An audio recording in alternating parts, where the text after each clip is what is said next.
Hi everyone, welcome along. Thank you for joining us. We've just got a few more. We're going to give it another minute or so because people are still logging in. But it's great to have you along today. You've got Ross and myself, and we'll do a few intros in a minute. I say we're just waiting for the last few people to log in as we are bang on time. How are you, Ross? Yeah, not bad in yourself, Matt. Your week going okay? It is. It's classic. I'm based in Wales, so it's classic Welsh weather here. It's raining, and every hour or so we get a glimpse of the sun, where we run outside and have a look to wonder what it is, and then it carries on raining. So yeah. Well, at least you're getting a glimpse of the sun. We're not getting that. We're spoiled. Right. I think that's we're just over start time now, so we'll kick off. Yeah. Do you want to do your intro and then I'll do mine? Yeah, absolutely. Thanks, Matt. So thanks everyone for jumping on today and joining us. My name is Ross. I head up the UK and Ireland for Ringover, and really excited to be joining Matt here on this call today and running through all things business development. Yeah, and my name's Matt Gallivan. I'm head of sales for JobAdder. I actually head up sales for EMEA and North America. We are a CRM that is recruitment specific. And my very boring background is I've been in sales for a little over 20 years, and I've been in the rec tech space for about 12 years now and love it. You can tell the length of time by my hairline. But yeah, it's a great place to be. And so I've worked with agencies really that span the spectrum from one-man bands right up to multinationals. So I had that experience, thankfully, of who does what well and who does what badly.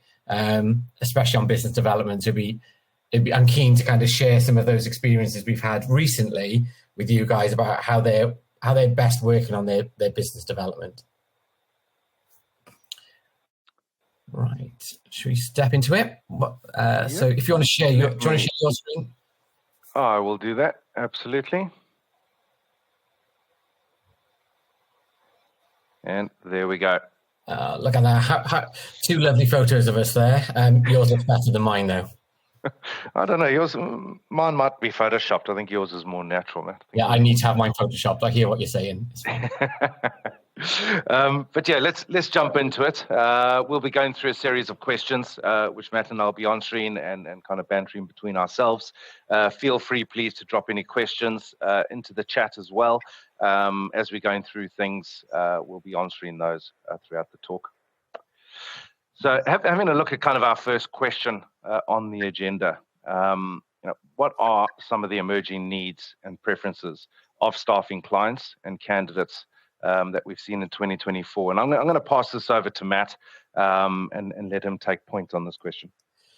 Yeah, so it's an interesting one because what we've started to see, and I say we really do run the gambit when it comes to size of clients, is across them all, they're asking for more granular detail about what they're doing. So from their tech providers, from their own business, what is the granular analytics that allows them to be very specific and pinpoint areas of growth or problems? And what we're hearing back is that they're using that data to better inform their BD teams and their sales teams, but ultimately the business about how they make money and where they make money. So it all comes down to net fee income, how much money you're making, how much money you're making per person. But then beyond that, how many calls does it take to book a client meeting? How many meetings do you need to get a job on the board? How many jobs are there, to hit your target? What kind of email structures work? What kind of cadence structures work? And bringing all those things back so they can truly analyze them. Whereas historically, even just a few years ago, we still had people on whiteboards who were putting up, this is my target, this is how much I need to make and where I am in the month. But beyond that, what is the detail that allows me to inform my sales guys about, right, well, actually, this is your weak spot. And it may be you're making loads of calls, but you're not converting at the average rate. So we've got 5 other people who convert at this rate. You're below that rate. So what do we need to focus on to get your conversion up? Is it your outreach, your style, your messaging? Are you into a tough market or vertical? and really understanding what good looks like in those verticals, so that the targets are very reflective of what good looks like, rather than just a definitive number on the board that says, look, historically we made 40,000, 50,000 a month from each person. Well, that may have been true 5-6 years ago, but what does good look like now? And getting under the skin of those analytics, but also communicating them back to the sales team, get their buy-in. Do you understand this? Sharing those metrics. And it's not just a board report that says, by the way, the sales guys are doing well, but getting them to understand, manipulate that data that allows them to say, okay, your conversions are good, but your candidate placements aren't. So you're getting the jobs on, but we're not filling it. So are we putting the right candidates across? Do we understand that they're what their brief is?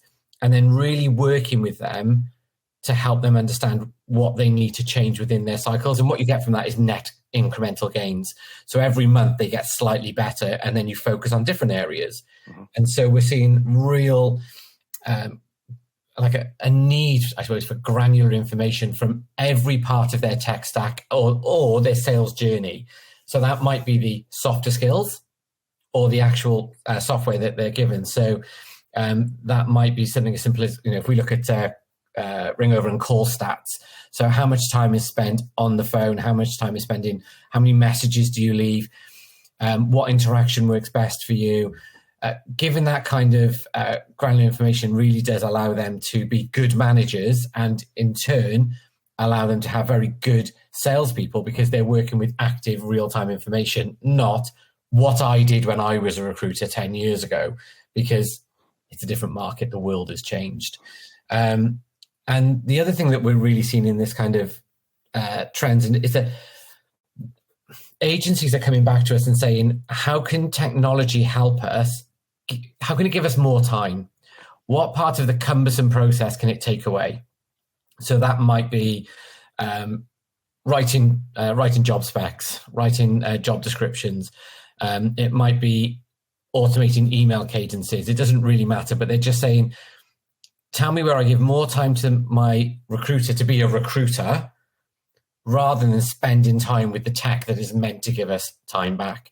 As a CRM, I always say this, that nobody wakes up in the morning saying, I can't wait to log on to that CRM and spend some time. You want to spend as least amount of time in the technology, and they're looking for those marginal gains that says, how do I claim 10 minutes back per vacancy? I don't know if you're seeing some of the similar things there, Ross, but those are the two big points that we're seeing come out at the moment, is people saying, give us the time back and help us understand our metrics so that we can inform our business for the future. Absolutely, Matt. I couldn't echo it enough. Data. That's how you're going to make informed decisions, whether that is on your recruiting process, whether it's your client outreach, your candidate engagement, looking at that data, looking at the trends, being able to pull that information directly from your CRM, your ATS, looking at that call data as well within your communication side of the platform is absolutely key to driving those changes. I think as well, looking into the market is that tech stack. What is working? What's not working? The reason we kind of drive the change is having a look at that seamless environment. How can you do something in a platform and have that synchronize directly back into your ATS? So making a call, capturing your notes, tagging that with your next steps for your candidate, and have that all populating directly within JobAdder, giving your team back that time to, as Matt said, be recruiters, do what they're good at, do what they want to do.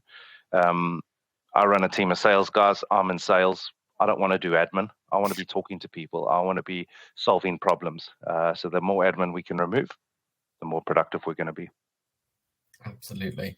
I will just drop in now, because we should mention at the top of the call, but if you've got any questions, feel free to use the questions tab. Yep. Drop that in. We'll either answer them as we go along, or we've got a Q&A session at the end where we will answer those questions. But feel free to challenge any of these assumptions or thoughts with your opinions or what your feeling is going on in the market. There's a questions tab just at the bottom there. Perfect. Thanks, Matt. Heading on to the next topic point, how important is your timing, right, when it comes to business development? So I'll start to get this one kicked off. I mean, timing is the big one, right? I think if every salesperson, no matter what the industry, had a little glass ball and they could know the exact timing to contact that prospect to sign a deal, we would all love that. So timing for me can really, really vary. I think it goes back to having a look at things like what's going on in the market, right? What market changes have taken place. We saw a big swing from it being a company-led market to a candidate-led market. It's starting to balance out again. How does that affect your outreach? How does that affect your timing to do this outreach? Looking at things like the economy. Are people hiring? What does it look like now? What does it look like next quarter? And starting to plan that out, which always going to come back into that timing element. I think a big part of your business development strategy and aligning that with the timing is what is your process to engage with new clients or engage with candidates, because you're trying things and your competitor is doing the same things. So how do you get that speed and get that right timing to engage with these candidates and clients? So again, going back to the tech stack, what's in it, what's working, what's not, what can give your team the time back, what can get them multitasking through a little bit of automation and allowing them to then really push forward on making those placements. So timing's always a tricky one. We just need to keep on going at it. But those are definitely some key areas that I would have a look at in terms of what that best timing may look like. Your markets, your economies, what's happening in terms of latest buzz and tech. For example, AI. We know AI is going to be buzzing around for the next at least 2 years. So what does that mean for your business? How can you leverage that technology? So it's always just keeping ahead of the curve a little bit. Thoughts on that, Matt? Yeah, I completely agree. And I'd add in there as well that understanding your customer's employment cycle is key to when you approach them. So when are their budgets? So do they budget in April or January? And understanding when that comes about, and do they plan for the year ahead? It goes way back to basics when you look at the sales cycle versus the buyer's cycle and where you fit in that. So when you're speaking to people, it's never a no. It's a no, not now, which is such a cliche. But are you doing two things? Are you speaking to them about a role or their hiring strategy? If you speak to them about a role, they'll tell you what they've got there and then. If you speak to them about their hiring strategy, they'll tell you about when they look to hire. Are they reactive? Have they planned new roles for later on? And you can be ahead of the game for those roles where you start to send people across before they even need them. We've got good candidates. You keep them in an informative cadence. But also, are you keeping an eye on their, and this sounds, but especially as you go at market, it sounds a bit out there, but are you keeping an eye on, are they taking investment? Are they looking at new properties? Asking these questions really gives you, it makes you stand out from everyone else, because not everyone asks these questions. They're usually interested in the role, but, okay, you're looking to take 10 hires this year. What do they look like? What is the decision-making process around them? You say you've got a new office coming up. When, is that because you're expanding or because you're decreasing?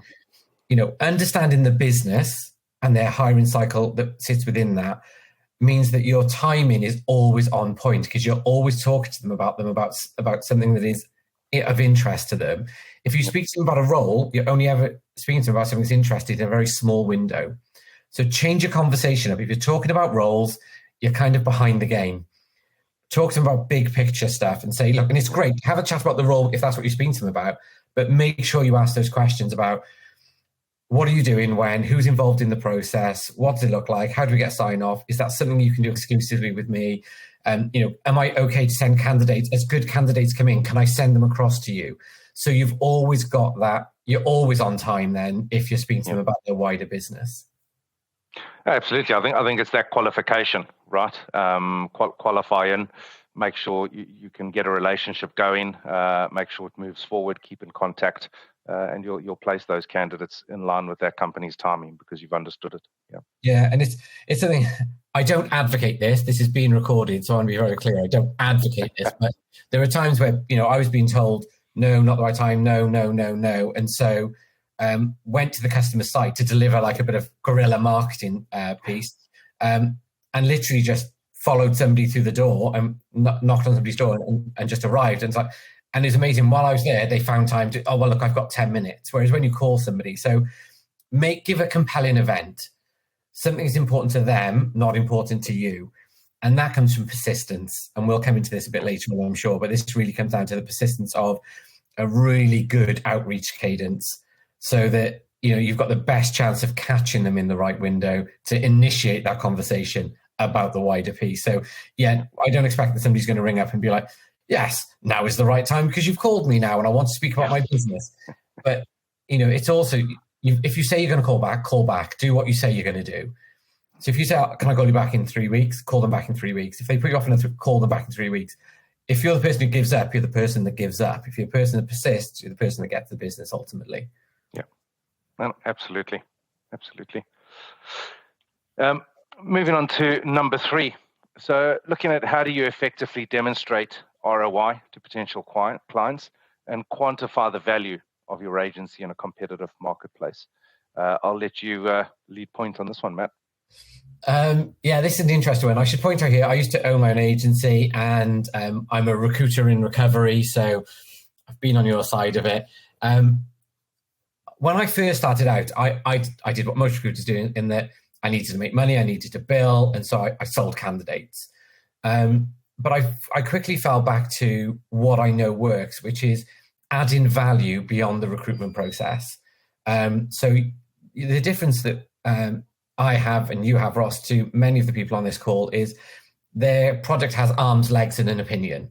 And so it's a variable. Thankfully, our products do as they're told. But when you're selling in there, inform the market, inform your customer and add that value to your agency. So be the agency that goes in and says, okay, you're placing a role at 40,000. Are you aware that actually the last 5 roles in that area actually place for between 45 and 50,000? And it's not just me saying you should do that because I'm paid a percentage, but this is what the market is telling me. Are you aware you might place software developers? You know, the demand for software developers is up 17% this year based on the previous year. And so it's a candidate short market, but these are the things that we are doing to add value. And that might be video consultancy. It might be that you put out white papers or thought pieces to inform those candidates so they are coming to you and then you have a better product to pass on. So look to where you can add value that is not monetary. So, you know, I'm going to drop my price. But talk about why exclusivity is a value add. So you're not dealing with 5 agencies, 5 recruiters, 5 sets of candidates. You're just dealing with me. And that might be the test role to start with. But I will only provide candidates who meet this criteria. I'm going to save you time. I use this technology to also, so it might be that you have a candidate portal where everything is placed as soon as they are the right people, and we can communicate that way. We don't need to keep trading voicemails. So look for those edges and communicate it really, really well. I ended up putting across to some of my larger clients an actual value pack and said, this is what you're getting from me. So you're not just getting my experience. So I recruited into sales, so I have that experience, but this is what you're getting. I listed the technologies and the values they added. I listed some market intelligence, which is freely available. Go on to, you can go to places like AppSco or Team or TRN. They all publish this kind of information. If you go to a company like VacancySoft, who've got lots of information on the market, draw down on what they're doing and use that information to make yourself a valued member of the wider sales team and not just somebody who is trying to sell them a person. And what that gives you, that starts as look, let me get my foot through the door, but it becomes a real ROI when you've got longevity with them, that every quarter you're saying, these are the people we placed, this is how many candidates we went through. So we sifted 20 candidates to get to 2. You took both through to interview, you offered a job on this one. And it just gives them an appreciation of how much hard work this is. And remember this, that it is hard work. Otherwise, they would do it themselves. right? There's already an ROI there, but you need to make sure that you vocalize that and demonstrate that to them, because it's very easy to take for granted to say, I come to you and they think you've got this black book of candidates just sat there waiting for jobs. And that often isn't the case. So make sure that you are quarterly putting across a business case that says, thanks very much for the business you've given us this quarter. This is what we've done, even when that has not been a positive outcome. We searched for this, this, and this, and yes, you chose somebody else, but we did all this paper sifting, we did all this, this screening, background checks, blah, blah. They understand the value you add then, and they're much more likely to come to you. And they will internally use that information to justify their own jobs that they're looking for. Oh, this is why I want to pay slightly more to this agency, because I get a much better experience from them. So don't ever be afraid of, of vocalizing and demonstrating that value, because it comes through you being an expert in what you do and really understanding your marketplace. No, absolutely, Matt. I mean, I was scribbling in some notes here, and just echoing what you're saying. Be that standout, be something different, be that thought leader. Share that information with your client, because everyone else may not be doing that, and that'll straight away bring an ROI to that client and build the relationship that you're wanting. And I think the more data that you can share back with them as well, what Matt said, whether it's positive or negative, right, is look at what we did for you. It didn't work out, no problem, but we're here for you next time. And again, it's that relationship building, it's adding that value to that end client as well. And I set myself up here for success, pivoting straight into looking at what kind of role does relationship building play in obviously winning that new business. For me, it's key. It's number one, right? One is building that relationship, and I suppose either on a level or very close is do you solve a problem? So looking at that, if we look at relationship building, there's many areas to it. One is it's that pre-relationship building. It might have been cold outreach. You're having a chat with an initial client. So you've got to get to know them. You've got to feel them out, get to know their business. What are they looking for? Can you actually help them? From there, through that sales cycle, continuing to build that relationship, ensuring you have the right stakeholders in your meetings, the right people there for your sign-off, but also making sure you have an inside man to really push you forward as the preferred supplier, but also is able to share with you that really juicy information around those next steps, any concerns, etc. That's going to line you up for success and will only come off that strong relationship that you're forming. If we look at other elements of relationships, what builds these out? And I'm a big fan of having face-to-face meetings. We're all very remote and on video calls these days. And these are much easier to do in person. But, putting someone at ease, making them feel comfortable with you. Personally, I'm a big believer in people by people that they can connect with, that they feel comfortable with, that they trust at the end of the day. And that's who they're ultimately going to end up buying from most of the time. They'll justify that rationally later if required, but typically people buy from people that they can really have a good connection with. So relationships for me is number one. If you're unable to really build something solid, you may still close the deal. It may just be a little bit of a harder route. It's worked well for me in my career. Matt, what's your thoughts on the relationship building side through that process? It's a funny one for me because I am very much led towards relationship selling. I understand that long term, and it's hard work to start with, but it pays dividends. Yep. And so what I found is, what I mentioned earlier, is that adding value to that process builds relationship. And this is really sad, and it's not mine, it's completely stolen, but it's called the 3F model, which is follow up, follow back, follow through.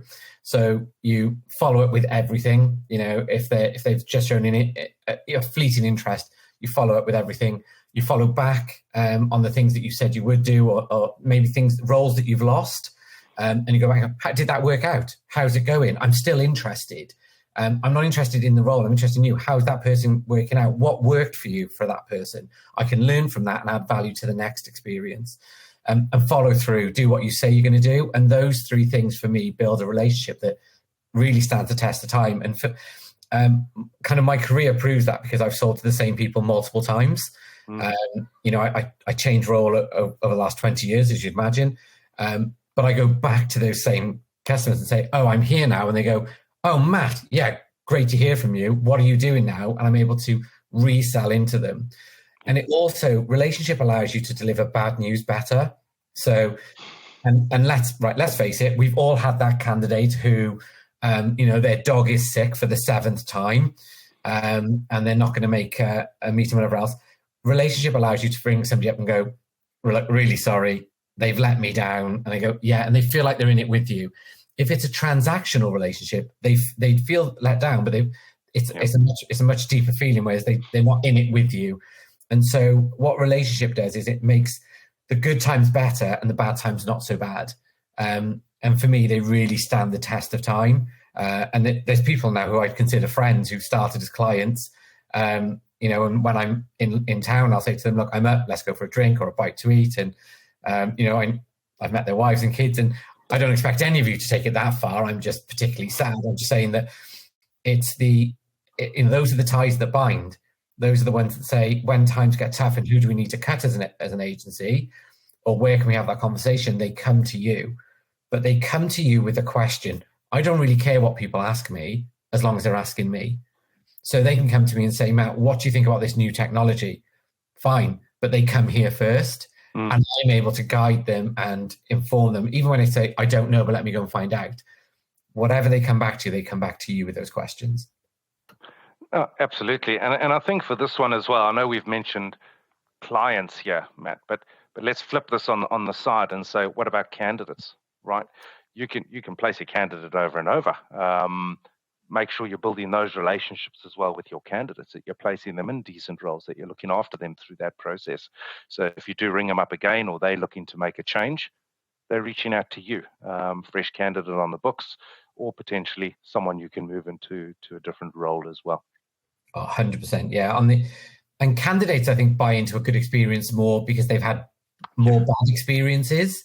And so, let's say as it is that there are some really bad recruiters out there who, start ghosting candidates, never go back to them, almost present them, do the bait and switch. And we see that far too much in our industry. But they appreciate more than anything a real relationship where you are invested in their future and you say, actually, I don't think this is the role for you, or I don't think this is the company for you. And they buy into that honesty, so that when you do have to go back and say, look, it's a no, it's a much easier conversation. No, absolutely. Right. How can agencies set achievable goals for your BD activity? I'll let you crack on here. Thanks. And it's that achievable, I think, that is the big thing here is, if you're a business owner on this call or here in this call, and you are setting targets without consulting the actual people at the bottom end, you are missing a trick.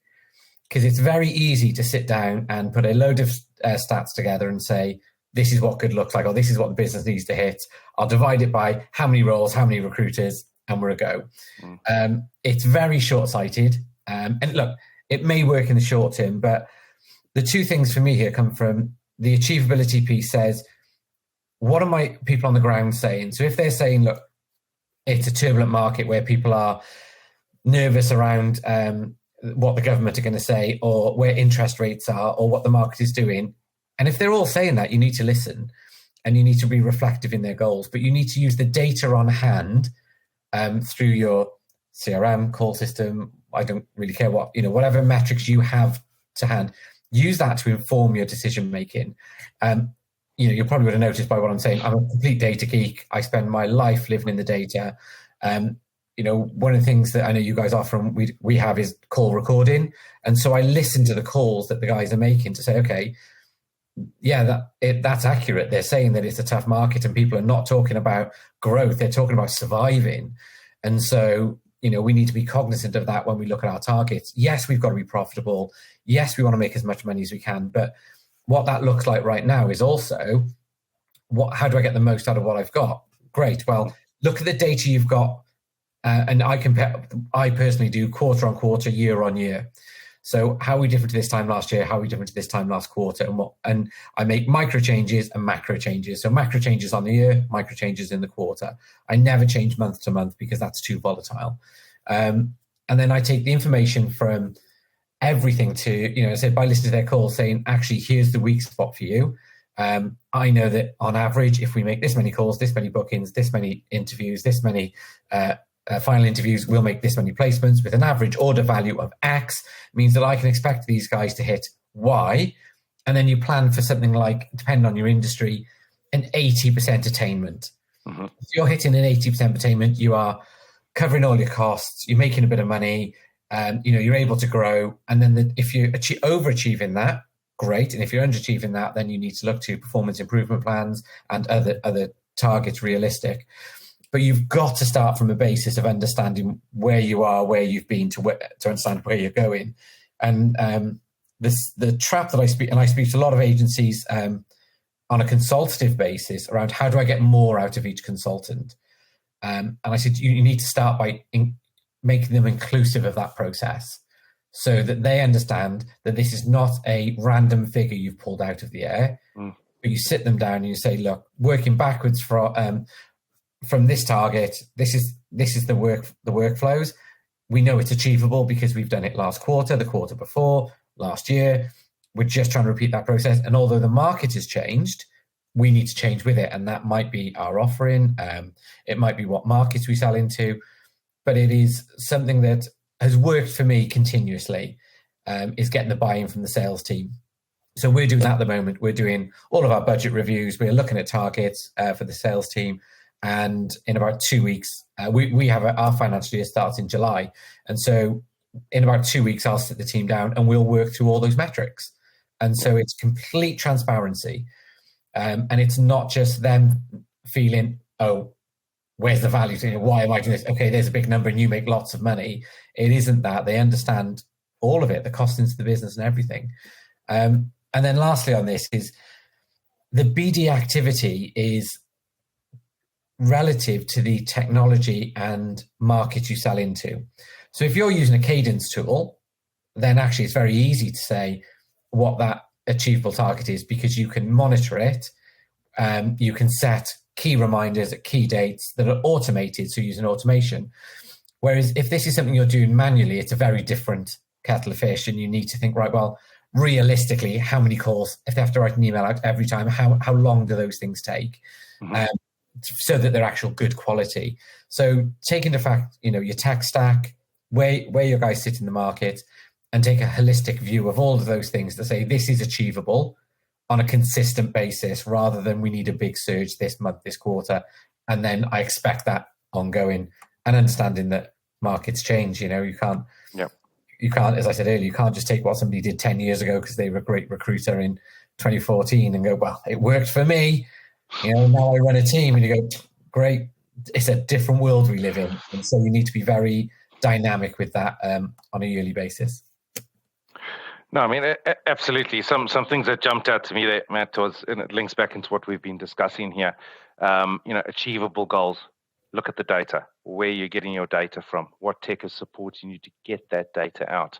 I love the idea of sharing it with your team and getting their buy-in. Right? If you've got them on board, it's going to make your job a lot easier. They're going to ask all their questions. And if you've looked at the data with achievable goals, you can back that up. And they're going to be a lot more on board in order to hit those deliverables for you as well. I think something else that is key is, it's great to have a look at the data to be able to set these achievable goals. But what happens after that time period? What happens after that quarter or that year? Is being able to then look at the data again and go, right, what worked? Where did we want to be? Where did we hit? What could we change? How can we get more bookings? How can we do better outreach quicker? So it's always about looking back at that data, and the right tech stack is going to support you to get that data out as well. Yeah, and it's important, to say that people in positions, leadership positions, don't have the monopoly on good ideas. They may make mistakes, and we've got to be cognizant of that. Is that just because they thought a plan was going to work, that plan may need to be changed based on data, market shifts, and whatever else. Yep. So, if somebody does pass this down and share it with you, if you're a recruiter, then you really need to be open to the fact that this will change, and you can't sit there and go, well, last time you said this. We're all human. Most of us make mistakes, but it's, just be open to the fact that this is an ever-changing thing and not something set in stone and set in time. Yeah, no, absolutely. Right, so having a look here at any examples of how we've seen new tech being used to try and drive this success forward for businesses. I don't know if you want to start this one off at all, Matt, and we'll just jump in and out of this. Yeah, okay. The fun things I'm seeing at the moment is recruiters using gamification to enhance their own sales experience. So especially now that a lot of people are remote or hybrid, is just adding that, that fun element to it that says, look, this is a target we're working towards. We can all see it. It's almost, bringing that whiteboard, into modern technology, but really adding an element of personalization to that. So you've got your own face in there. You've got a common goal you're working towards, maybe an incentive you're working towards, and then celebrating that success and replicating, what I did when I was younger, which is ringing the bell or celebrating or whatever. It's just that interactive piece that is, it's very much a nice to have. It's an add-on. I get that, especially when times are tough, but it's the engagement of your sales team. And that isn't always a given, right? Is that we accept that salespeople come into this and there's bonus and they come into it because they want to win. So create a winning atmosphere then around celebrating success. And I'm really enjoying that at the moment. And it's something that we're just starting to put into JobAdder. We've always shared our success, but really gamifying it and having some fun with it is what we're looking at the moment. And so I'm really enjoying that. And the other thing that I'm really seeing is people are saying to us, they're all talking about AI, all right? And it's great because they're going, oh, AI. And I go, yeah, what do you think that means? And what do I think that means? So I have a background of actually running a data aggregation company that used machine learning more than AI. And is the I really there in a lot of it? Is the intelligence part there? And what they're actually looking for is this. They're coming to us and saying, AI, but they're saying, make my life easier. What technology is there to make my life easier? The ones that jump out to me straight away are things like I mentioned earlier, which is the automation side of things. If this happens, let's do X. If a candidate registers, let's send them a welcome email and a note to a recruiter to follow up. So if they register in the evening, tomorrow morning, you're going to get a follow-up straight away because it's prompted somebody to give them a call. Text messaging, all automated, that gives you time back. And then the other side of that is AI doing things like writing job descriptions or writing job specs and giving you bits that maybe you've not considered or making just things slightly different. Mm-hmm.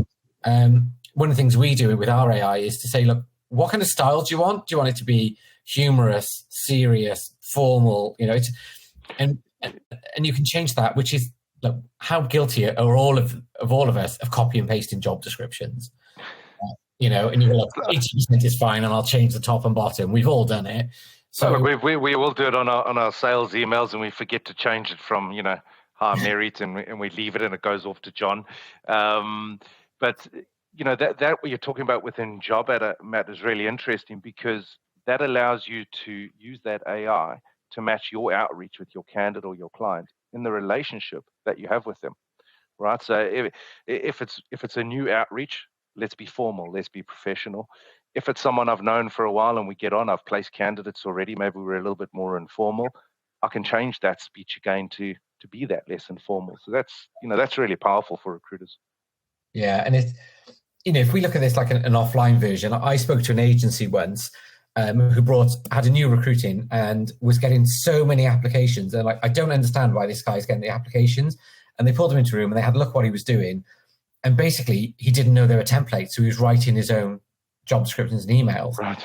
And he was having a much higher application rate because he had a creative writing degree. And nobody told him this is how we do it, so he did it himself.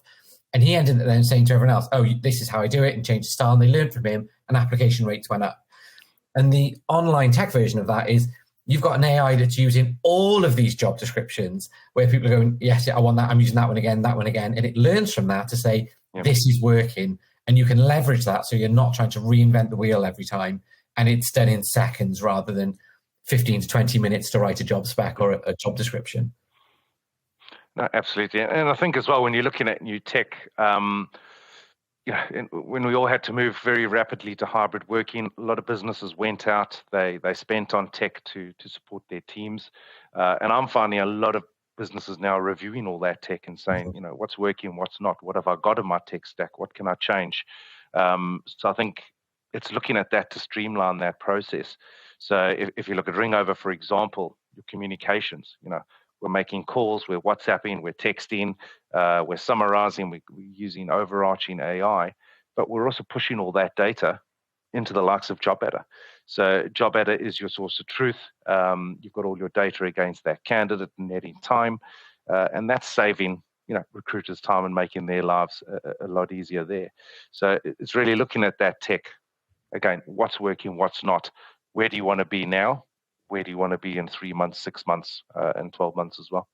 Yeah, and that's exactly right. It's that review your tech stack and understand what's working for you and what's not, and don't be afraid to say this isn't working. Yep.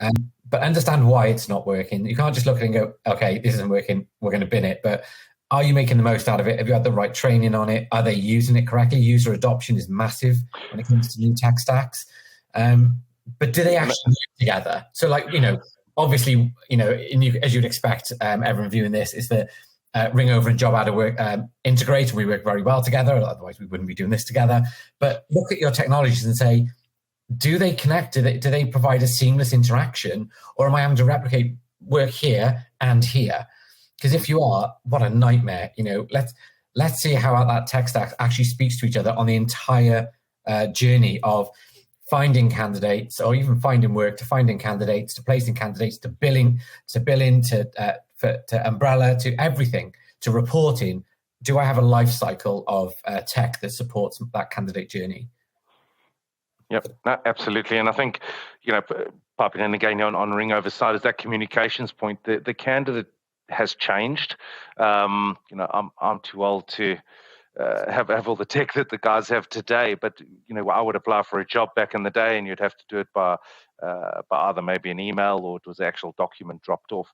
But today's age, they want to be engaged, they want to be contacted. It's WhatsApp, it's text message, it's an email, it's a LinkedIn.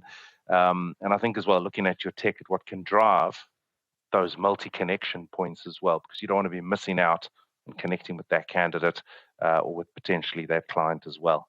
Yeah, and I often give this analogy, and if anyone's heard me speak before, it's one I've used 1,000 times, and that gap for your candidate can be huge. So I'm not that old, right? Let's be very clear. I'm only in early 40s, but my first job I applied on a job board, and what I mean by that was a board in the job centre with cards on it that I had to take off and send a CV to that address. Yep. My younger brother won't apply for a job now if he can't apply on his mobile. Right? It's that kind of difference, is understanding that actually, if it's not done on his phone, then he's not that interested. So, do you have a mobile-friendly site, mobile-friendly interaction? Are you yourself as a business mobile-friendly? So, you say, have you got interactions with text message that come back to your CRM? So you've got that information. If recruiters are using their own mobiles, that is where the information will sit. Yep. Link your phones, and your whole communication methodology should be linked to your CRM, so that you own those communication channels and you can see what's happened with a candidate or a client at any time. And for me, that is a very key piece of tech that says, I own that candidate's journey. Yep. and knowledge and information. It's not sat on 15 people's different phones around the business. No, and also when you split it like that, you lose your access to your all important data, as we've seen through this talk today. Yeah, 100%. Right. So how does JobAdder and Ringover help recruiters maximize their client and candidate acquisition? Do you want to start? I'm happy to start off. Yep. So obviously, as Matt kind of alluded to earlier, we integrate together, right? And our kind of mission is, how do we make your life easy? How do we make your recruiters' life easy and give them back time, right? Now, as we've been chatting through, we've covered off lots of things like relationships and timing, etc. And we've mentioned multiple times, tech stack. So for Ringover and JobAdder, it's really how can we make that seamless in terms of your recruiters reaching out to clients or candidates through Ringover in terms of either text messaging, WhatsApp, making a phone call. But the key is getting that information, that data back into JobAdder to drive your records, to drive that historic connection and what you're doing with those clients and those candidates. I think where Ringover really adds that value is the multiple touch points across many different elements of communications, from an automatic, semi-automatic manual workflow where you're emailing, you're automatically connecting on LinkedIn, automatically sending a LinkedIn message. All of this data is synchronizing back to JobAdder. So the time that you're giving back your teams could easily get them engaging with new clients, new candidates as well, driving the revenue and hitting the targets that we've backed up with the data that we've provided there. And Matt, I mean, I'll let you obviously jump in on the JobAdder journey and how you bring all that together on your end. Yeah, look, I've got a real soft spot for Ringover, as you know, because I've got a strong telecoms background, so I get the value that it adds. And some of the key interesting things for me here is, yes, that we connect and we pass that information back and forth. But what really comes out is it's the ease of use and how do you contain everything in one place. So yes, you make a call. That call should be recorded, that you can go back and then reference that call, because it might be, look, I nailed it. I've just nailed my sales pitch. How do you share that with everyone else? And you keep it on file and you go, and it adds value. So you might, and this, I'm a nightmare for this, is that I keep bits of information about people. They're a Liverpool fan. They've got a dog called Barney, or whatever. And I use that later on to reference. I said, they were taking Barney for a walk, and I go, great. Oh, is that Barney I can hear in the background? Having all this kind of seamless communication thing adds more value than you think. But then also taken into mind is when you want to maximize this stuff, what we're looking at is how do I do things like, and it's really old tech that is not used, I believe, very much within recruiters, things like click to dial. So the telephone's number there, I can just click on it and go, and my headset starts ringing. It's all in one place. So it comes through to my mobile and my desk line, and it records in JobAdder. I've got to record those notes. It's all there for me. And that kind of integration is game changing when it comes to, especially if you are trying to get that more time back. It's going to save you so much time on, and look, we're all salespeople, whether you think it or not, we're all salespeople. Saves you on admin, and we all hate admin. I'll be the first to admit it. And then it comes back to, okay, you've got this kind of seamless integration. That's great. But how do I report on that? Well, having it all in one place allows you to report on it. So you're not reporting on 5 different technologies. You can see it all in one place, firsthand, what's going on. For me, is key to providing that kind of seamless interaction point, because you say, yes, I can report on it internally, but when somebody calls me up, I can see all of the information there in front of me straight away. It's, I'm not going, oh, yeah, one sec, sorry. And what was your postcode, or what's your telephone number? Yep. Oh, you're that Ross. Okay, yeah. Okay. Oh, I've got you now, Ross. I don't feel valued there. Where somebody rings up and you go, oh, hey, how's it going? Yeah, we spoke about 3 months ago, didn't we? Yeah, we're talking about this. You went for that role. What's changed? What's different? How are you doing? Yep. Instantly, you add that rapport that it's everything for you is in one place. You just can't do it. Sure. Absolutely. And I know, one thing that we do with our partners is we synchronize the candidate data with Ringover. So we would bring all the candidates in JobAdder into Ringover. So if that candidate calls in, their name appears, you can answer the phone. Hey, Matt, how you doing? Personalize it, get them to really feel like, wow, that's really cool. And again, it's looking at that data and sharing it with your clients, growing that relationship in terms of that acquisition. Yeah, what a great candidate experience. You ring up and they go, yeah, I know who you are. I know what we spoke about. You can't replicate that any other way than them just feeling really valued. No, absolutely. And that's, part of the battle for recruiters is keeping clients happy, putting candidates in there that are going to be a good fit so you can win that business. But on the other hand, you've got these demanding candidates wanting your attention and communicate on their terms. So how do you keep both of them happy? And these are just little things that add up over time as well. Yeah. So I think this is the last one. So looking at what are 3 action steps that agencies should take to obtain more success from their BD efforts in 2024. I'll let you, if you want to kick this one off. Matt. Yeah, okay. So I'm a data geek. I prove everything with my guys to data. You'll be fed up with me saying this. I don't care. No one's as fed up as my teams of me saying it. Live in the data, share it with them. If you're a recruiter, use the data to enhance your own performance. If you're a leader or an owner of a business, use it to enhance other people's performance. Do nothing off gut feel or this is what others are doing. Look at your data set. And if you don't have a data set, speak to others. So let's say you're just starting out. Join the communities. Go and join TRN, Team, AppsCo. There's a host of them out there. And ask other recruiters what they're doing, because you'd be really surprised how much they actually share. So ask them what's good. They're not going to give you that, look, this is my secret sauce. But what they will say is, yeah, I'm making about 20 calls a day to get to get through to what I need. We do it. So I share with other BD teams. I share with other AE teams what's working for us, and they share what's working. We don't share the specifics, but what the market is doing, what's going on, what's hot, what's not. So speak to each other and be open to that conversation and share your data.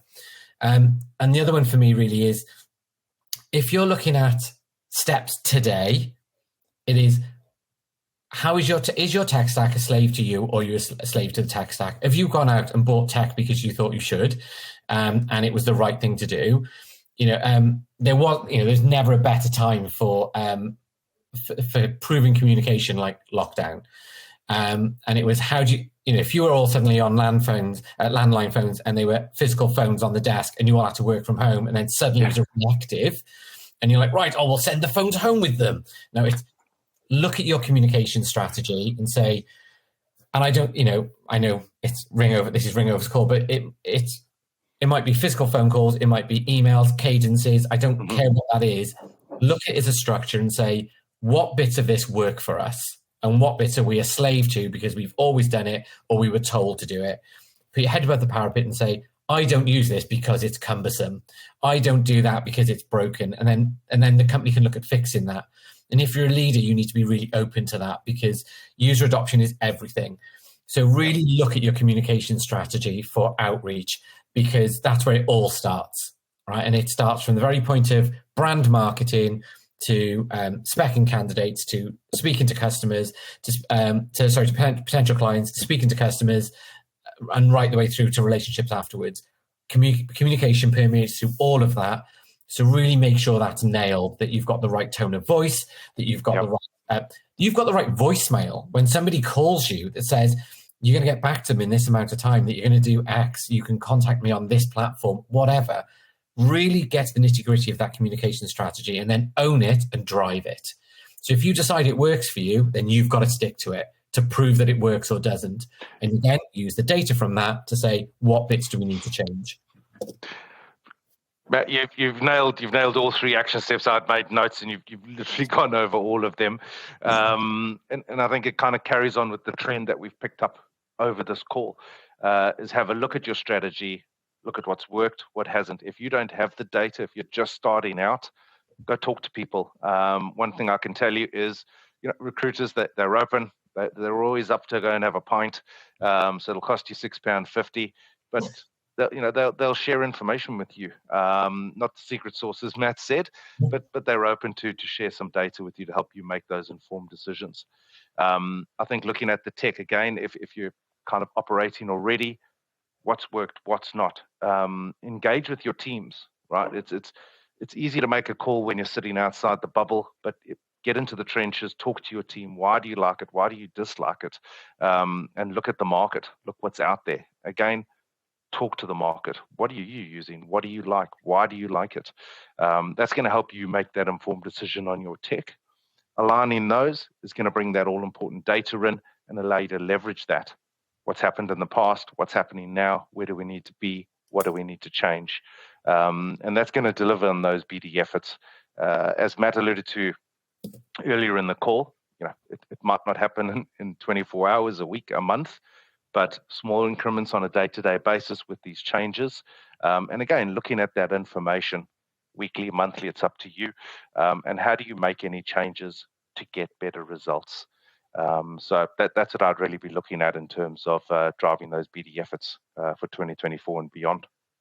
And I think it's something that never really stays still. We live in such a fast-changing pace in terms of technology and what's coming out. You always need to be having a look at it, right? What's going on? Listen to the market, see what's out there, see if it adds value to your business. It doesn't mean you have to grab everything that's out there. Mm-hmm. What's going to work for you? Absolutely. I suppose it's time now for any questions. So yeah. If you've got questions, please pop them in the chat and we'll answer them live now. But I will also say that if anyone wants to reach out, and I'm going to volunteer Ross as well, and you want to have conversations about, what's going well for you, what's not, even if it's about various technologies, we've both been doing this a long time. So please feel free to reach out. We would love a conversation. LinkedIn's a great source. It's got both our details on there. So if you want to reach out on LinkedIn, we'd be happy to engage any of you on a kind of one-to-one or a company basis to kind of talk through if you've got any opinions on what we've talked through today. But again, you can pop questions in here and we'd be really happy to answer them. I'll just pop in with one because it's a question I had on a team meeting out from my team about 2 weeks ago. And that was just when they were kind of almost challenging the way we were going with sales for next year, in a really positive way, to be fair to them. They're saying, look, why are we making this change?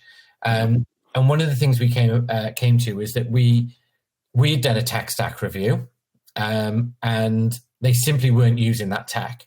And once the threat of that tech being taken away was there, they were all up in arms. So we did that quite early in the journey. So we were able to say to them, look, actually, come next, I think it was next August, we're going to be decommissioning this because you're not using it. And I've seen the usage of that now shoot through the roof.